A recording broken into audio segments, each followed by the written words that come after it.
Hello everyone, কেমন আছেন সবাই? আমাকে একজন শেফ হিসাবে, একজন মেন্টর হিসাবে অনেকে একটা কমন কোয়েশ্চেন করে থাকে। এটা হচ্ছে, "শেফ বলুন তো কিভাবে রান্না শিখাটা শুরু করতে পারি? কিভাবে আমার career as a chef career আমি গড়ে তুলতে পারি? আমি আপনার মতো একজন শেফ হতে চাই বা আমি আপনার মতো এক ভালো চাকরি করতে চাই, ভালো পদে যেতে চাই। আপনার এরকম কোনো পরামর্শ থাকলে দেন। আপনি কিভাবে এই পজিশনে গেছেন বা এইভাবে করছেন?"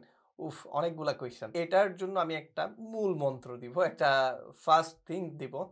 আপনি নিজের শেফ ক্যারিয়ারটা ডেভেলপ করবেন। নিজের কুকিংটাকে নেক্সট লেভেলে নিয়ে যাবেন। কোন জায়গা থেকে? ১ম কাজ কি? ১ম এ কি করতে হবে কুকিং শিখার আগে? আমার এখানে নাম্বার 1 টিপস হচ্ছে সিক্রেট কিন্তু জোকিং। নাম্বার 1 টিপস হচ্ছে মায়ের কাছ থেকে রান্না শিখা। হ্যাঁ, এটা সত্যি। আমি যখন অনেক ছোট ছিলাম, আমার মা আমাকে রান্না-বান্না করতে দিছেন। আমি ছেলে হলেও আমি বাসায় রান্না-বান্না করছি। অনেক ছোট থাকতেই করছি।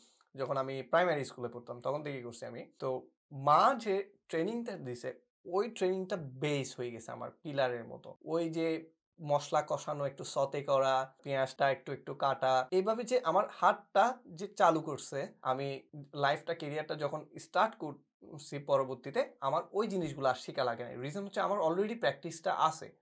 একজন বাসার গৃহিণী হচ্ছে প্রধান শেফ। একজন মা হচ্ছে প্রধান শেফ। মায়ের কাছ থেকে ১ম এ শিখা উচিত। মায়ের কি জিনিসের সাথে কি কম্বিনেশন দিয়ে রান্না করে। যেমন নাকি আপনি একটা খাবার খেতে খুবই পছন্দ করেন। আপনি হোটেলে খান, রেস্টুরেন্টে খান। বাট আপনি ওই স্বাদটা পান না। আপনার মায়ের হাতে যে স্বাদটা পান। তো ওইটাই তো অরিজিনাল টেস্ট। তো ওইটা মা কিভাবে রান্না করলো? ওইটাকে আপনি আবিষ্কার করেন। পরে যখন আপনি বড় শেফ হবেন, ওইটাকে আপনি ডেকোরেট করে সুন্দর করে সাজিয়ে প্রেজেন্ট করবেন। যেমন নাকি আমি আমার দেশীয় অনেক রেসিপিকে ইংলিশ স্টাইলে কনভার্ট করে চালিয়েছি এখানে। এখন আমি ওইটার জন্য খুব বাহবাও পেয়েছি। আর ওইটা অনেক সুনামও অর্জন করেছে।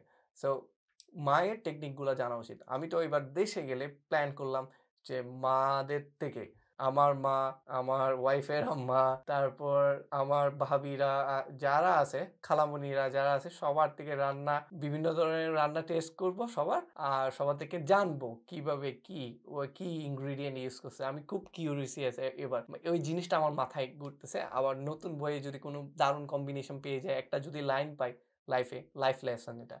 সো রান্না ১ম এ বাসা থেকে করেন। প্রতিদিন বাসায় রান্না করেন, প্র্যাকটিস করেন। আপনাকে উপরে নিয়ে যাবে এটা। Trust me, note it down. So এই পর্যন্ত ভালো থাকবেন। আল্লাহ হাফেজ। আসসালামু আলাইকুম ওয়া রাহমাতুল্লাহ।